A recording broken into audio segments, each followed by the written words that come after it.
I stood there, staring at the casket like I was frozen in place. 9 years old. That's how old my son was. Mason didn't even get a shot at life. And now, I was watching him go into the ground while holding his favorite yellow truck in one hand and the folded-up funeral program in the other. My hands wouldn't stop shaking. The dirt under my boots felt like it was sinking. The cemetery was dead quiet except for the hum of the hydraulic lift lowering him down. I looked around one more time. Still just me. No family, no friends. No one except Mr. Howard, my next-door neighbor for over 20 years. He stood back by the tree line in a brown windbreaker, holding a plate of sandwiches he brought from home, like we were still just doing chemo rotations and needed snacks for the long haul. That wasn't the case anymore. This was the end of it.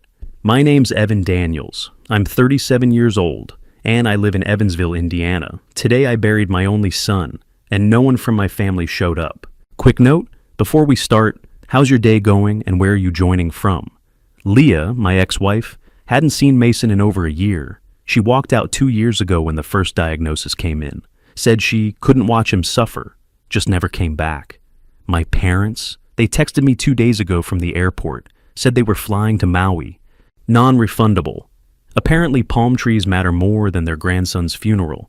Jake, my brother, was hosting his wife's baby shower.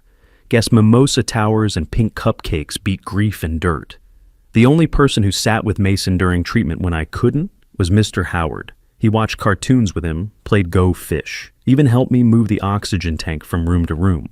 My own brother wouldn't answer calls, but my 70-year-old neighbor brought food and sat quietly next to my dying kid. After the service ended, I just stood there until the cemetery worker gave me a nod. It was over. I turned and walked to my car, dropped into the driver's seat, and checked my phone out of habit. Shouldn't have. Trina, Jake's wife, was live on Facebook. Big group selfie, balloons everywhere, her hand over her pregnant belly like a Hallmark card. Caption said, "Family is everything." They were clinking glasses, laughing, celebrating, all while my boy was in the ground, my hands locked around the steering wheel. The toy truck fell into my lap. And for a minute, I didn't feel grief. I felt rage. They didn't just skip a funeral, they erased him. And I wasn't letting that slide. I didn't even get my shoes off when my phone buzzed. Dad, we need to talk about Mason's education trust. Bring the paperwork by Monday. I stared at it for a second, like maybe I read it wrong, but no, that was real. The education trust. 600 grand, set up when Mason was 2. Back then, Leah and I were still pretending things would last. Even after the split, I kept contributing to it. No matter what happened between us, I wanted Mason taken care of. Now, he was gone. And that trust came straight to me. I replied, I buried my son today. Not the time. Not even 30 seconds passed before Mom's message came in. Mom, it's important for the family. Don't be emotional. I sat down on the arm of the couch, heart still pounding from the funeral, hands gripping the phone so tight I could hear it creak. Don't be emotional? Mason was in the ground, my 9-year-old son, and they were already circling the money like buzzards. I didn't respond. I couldn't. I walked into the kitchen and grabbed a beer out of habit, but didn't open it. Just stared at it while my brain caught up to what I already knew. They didn't skip his funeral because they were grieving in private. They skipped it because they didn't need to be there. They had other plans, ones that didn't include me. I grabbed my coat and walked across the yard to Mr. Howard's house. He was out back, like always, messing with the rusted smoker he swore he was going to fix one day. When he saw my face, he didn't ask anything, just said, "Want to sit?" I told him what happened, every word of it, the texts, the tone, the timing. He blinked slow, like he was trying not to say what he really thought, then finally muttered, "They didn't show up to mourn, but now they want the money? Hell no." He stood up straight, shoulders tense. "Evan, you've been killing yourself for that boy for years. Where were they? Where were they when we were trading off nights at the hospital? When you couldn't afford Uber rides to chemo and I had to drive you both at 5 a.m.? I didn't answer, didn't need to. He already knew. I left his place, walked back home, and sat down at my kitchen table. Mason's old sketch pad was still sitting there, the one with his name written in blue crayon on the front. He used to draw himself as a superhero, always flying, always smiling. He was stronger than I ever was. I opened it up to a blank page and started writing.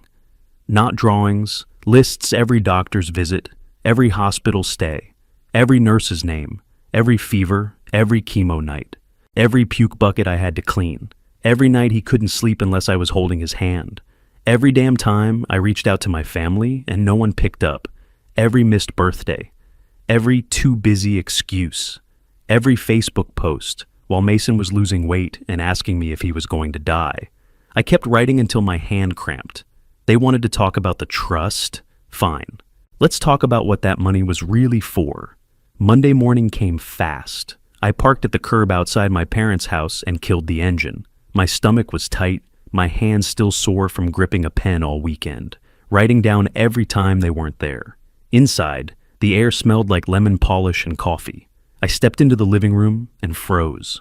It didn't look like my parents' house anymore. It looked like a conference room, chairs in a neat circle, bottled water lined up, a stack of folders on the coffee table like evidence. Jake was standing, one hand shoved in his pocket like he owned the place.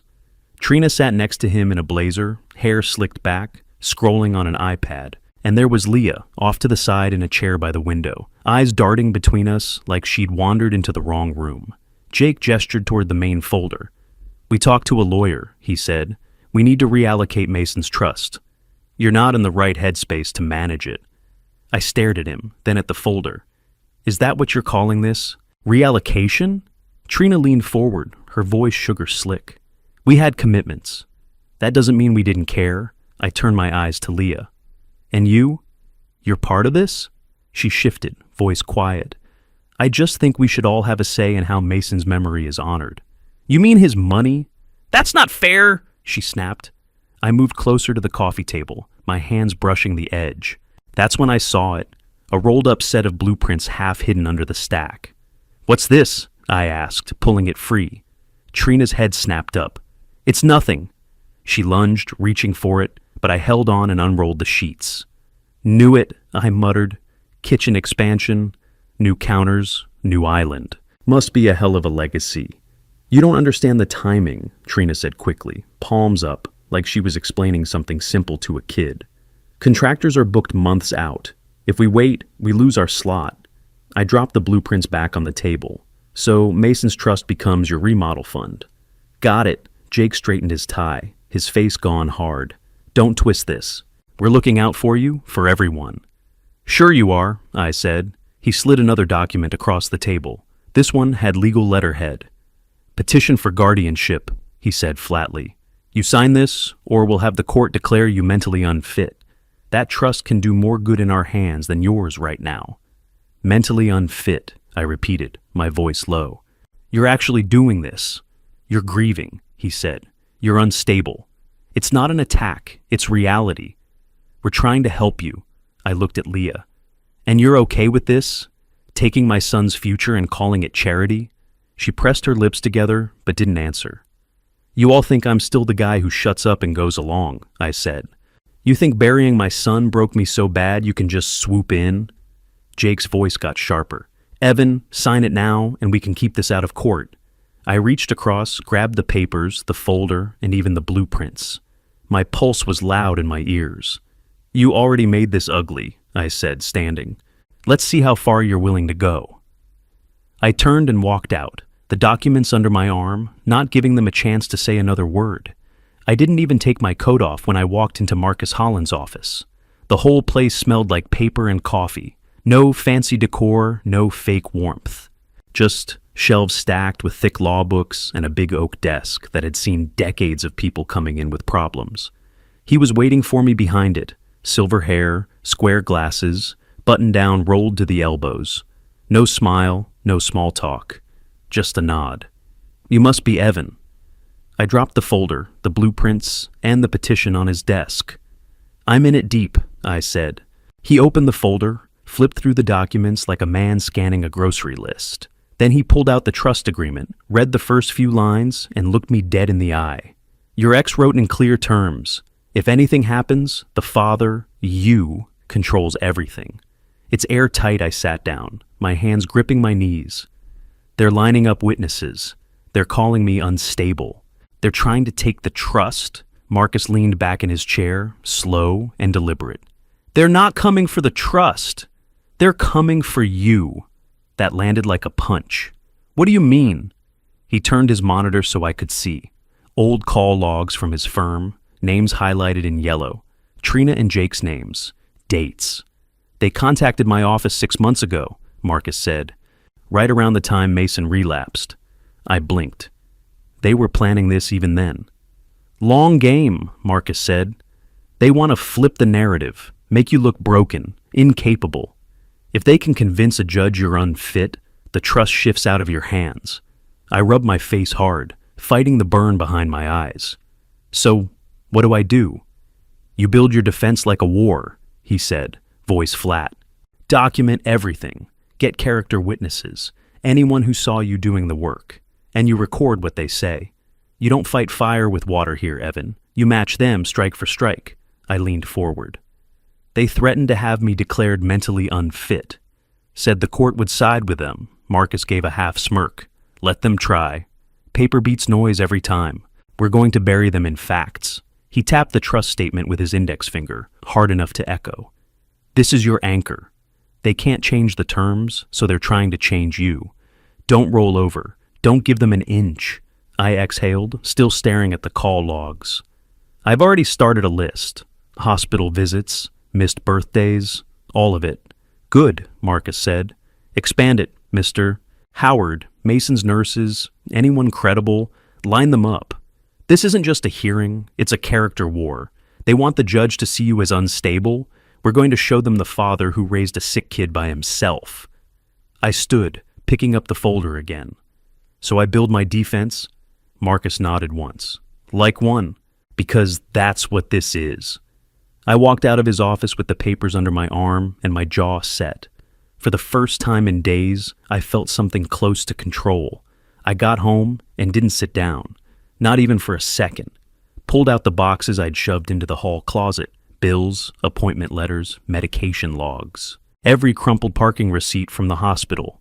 Every mileage note I'd made driving back and forth at 3 a.m. I started building a timeline, a real one. One by one, I laid it all out on the kitchen table. ER visits, chemo schedules, nurse logs, Mason's drawings with IV tubes hanging off his stick figure arms. It was all there. The life we lived while everyone else pretended we didn't exist. Then I called Mr. Howard. He showed up 20 minutes later with a spiral notebook. I started keeping track when Leah stopped showing up, he said, placing it gently on the table. Didn't think I'd ever need it. Inside were notes dated all the way back to Mason's first hospital stay. Times he picked up meds. Days he babysat while I worked remote. Even days he just sat on the porch in case I needed backup. I can sign an affidavit, he said. Whatever you need. The next day I reached out to Ms. Gomez, Mason's nurse from his chemo rounds. She didn't hesitate. Sent back a signed letter that ended with, Mr. Daniels is the most involved parent I've seen in 17 years of pediatric care. I printed 3 copies. Then I installed cameras on my front porch. One at the door, one angled at the driveway. Motion alerts set to ping my phone. I wasn't taking chances anymore. 2 nights later, Trina showed up. I didn't open the door, just cracked the window enough to hear. She stepped into the frame like she was posing for a campaign photo. Evan, she said, soft, fake. I didn't come to argue.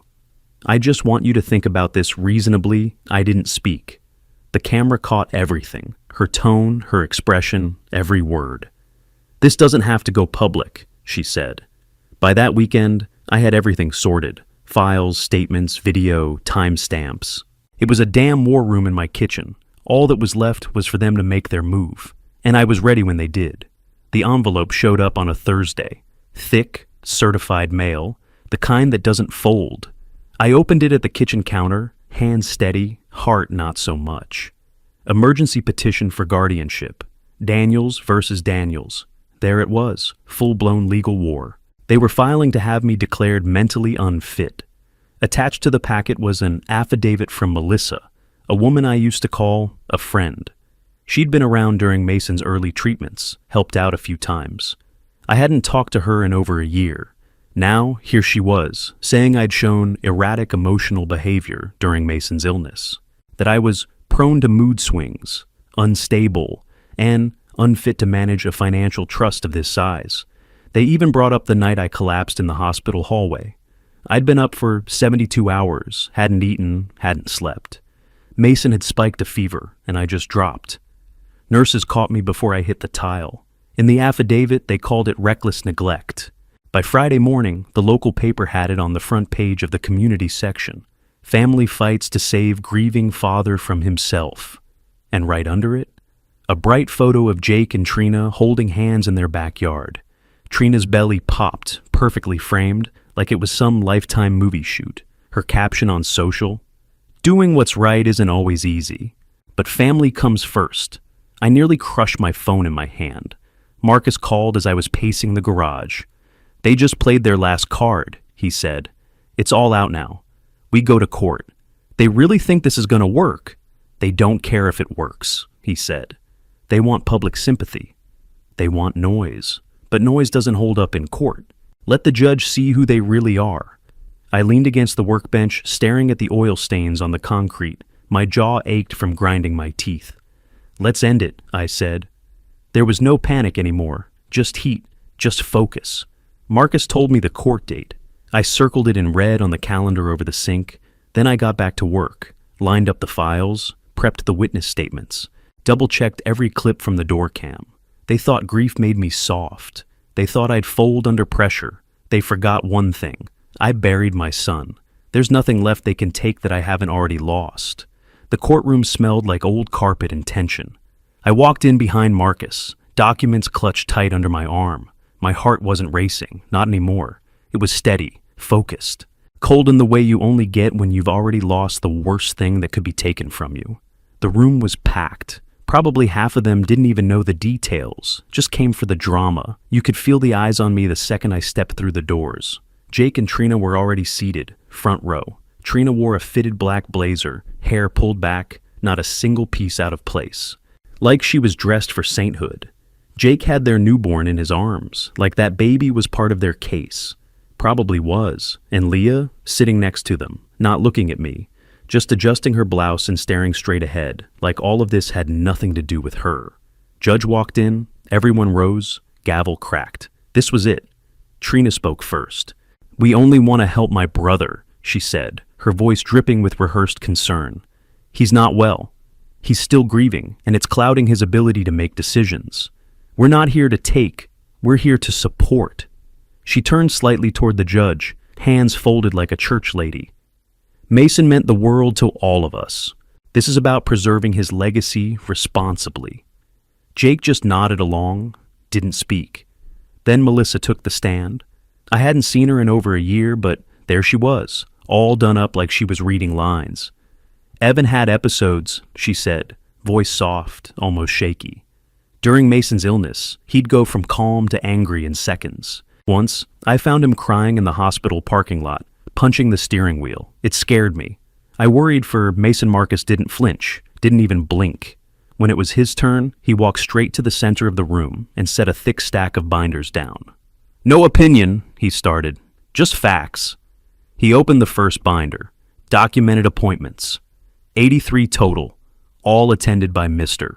Daniels. No absences, no missed check-ins. He held up another binder. Nurse statements, teacher emails, therapist logs, all showing Mr. Daniels as the primary and often only caretaker. He stepped forward, calm and precise. "And here," he said, holding up a printed photo, "is the chair Mr. Daniels slept in every night Mason stayed at the hospital." He pointed to the empty seats behind me. "And here are all the people who didn't show up." Then Mr. Howard took the stand. He cleared his throat, voice like gravel. "I've lived next to Evan for 20 years, he said. "I watched him raise that boy. Watched him fall apart and hold it together at the same time. I've never seen a man give more of himself than he did for Mason." He stared down the front row, right at Trina. "They want his money now, but they were ghosts when Mason needed people." You could have heard a pin drop. Then Marcus tapped his laptop. "Your Honor, one final piece of evidence." He played the clip from my porch camera. Trina's face filled the courtroom screen. "Just sign the papers, Evan. This doesn't have to go public, but if it does, we'll make sure people think you've lost it." The room went dead quiet. Judge leaned back, looking straight at Jake and Trina. "You two filed this petition claiming concern," he said slowly. But the evidence shows manipulation, harassment, and premeditated coercion. He turned toward me. Mr. Daniels, petition denied. Full rights to the trust remain with you. He turned back to them. Furthermore, a permanent restraining order is granted against all petitioners. Any further filings will be treated as harassment and subject to sanctions. Gavel slammed. I didn't smile, didn't speak, just stood there as they sat frozen, still trying to process what just happened. Marcus leaned in, whispered, "That's checkmate." I walked out of the courtroom without looking back. The following week, I sat at a desk in the back office of First Savings Bank, pen in hand, folder open in front of me. The trust was officially mine. No more signatures needed, no more court dates, just a clean title and full control. Marcus sat across from me, nodding as I signed the final release. "You did it," he said. "No," I said. "We did. Mason did." From there, it moved fast. Marcus drafted the paperwork to convert the trust into a non-profit. We called it the Mason Ryan Daniels Foundation. First grant, support for travel and lodging for families during pediatric treatment. First recipients, a couple from Terre Haute living in their car while their daughter went through chemo.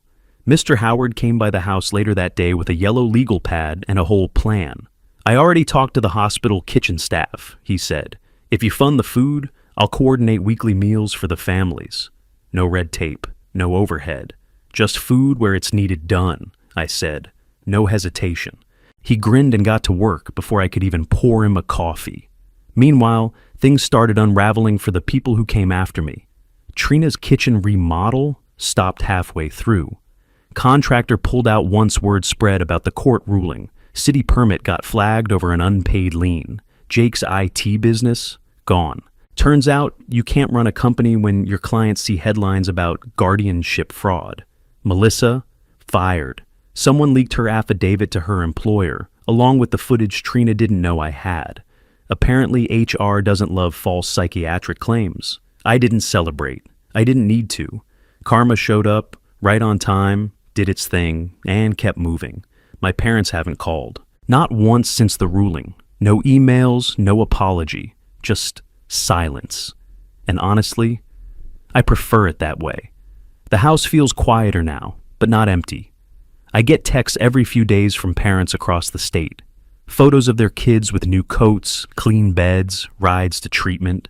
Smiles that don't have to be forced. One mom sent me a video of her son ringing the cancer-free bell. Said the hotel room we paid for helped them stay close during his final round. Sometimes the messages break me. Sometimes they keep me going. Either way, I save every single one. That's Mason's legacy, not just a trust fund, not a plaque or a charity golf event. Real help, real people. Hope that shows up and stays. I sit with that every night. And I finally sleep. I parked the truck under the old maple at Greenwood Cemetery. Wind was light, cold enough to sting, and the leaves under my boots cracked like thin glass with every step. I walked the path I knew by heart now. Row 6, left side, second from the end. Mason's spot. The toy truck was already in my hand. Yellow, scuffed on one side, the back wheel chipped. Same one he clutched through every chemo appointment. Same one I placed on the casket that final day when the straps creaked and the ground swallowed my world. I crouched down and set it next to the stone, brushed the dirt off the front. The plaque beside it read, Mason Ryan Daniels Memorial Grant, helping one, kid at a time. I stood there a while. No words, just silence, same as always. My phone buzzed in my pocket. I pulled it out. Text from a number I didn't know. Attached was a photo of a little boy in a hospital gown holding a certificate with Mason's name on it. The message said, "He's in remission. You helped save my boy. Thank you." My throat tightened. I looked at the sky, then back down. I whispered, "We did, buddy." I sat down on the cold stone edge and let the wind cut through me. Not because I needed to feel pain, but because I needed to feel something. It still hit like it did the first week. That ache doesn't go away. It just finds different corners to hide in. But I wasn't the same man who once folded at every guilt trip. I wasn't the man my family thought I'd stay, quiet, compliant, scared to stand alone. I buried my son, and I buried the version of me who let people step over him to get what they wanted. What rose out of that hole wasn't soft, it was sharp. I'll never stop grieving. Never stop missing his laugh or the way he used to call every nurse a doctor just to mess with them. But I'll also never let anyone take from him again. Or from me. I stood up, wiped the back of my jeans, and took one last look at the stone. Then I got back in the truck, started the engine, and stared out at the road ahead. Mason's work wasn't done, and I'd keep doing it. One fight at a time.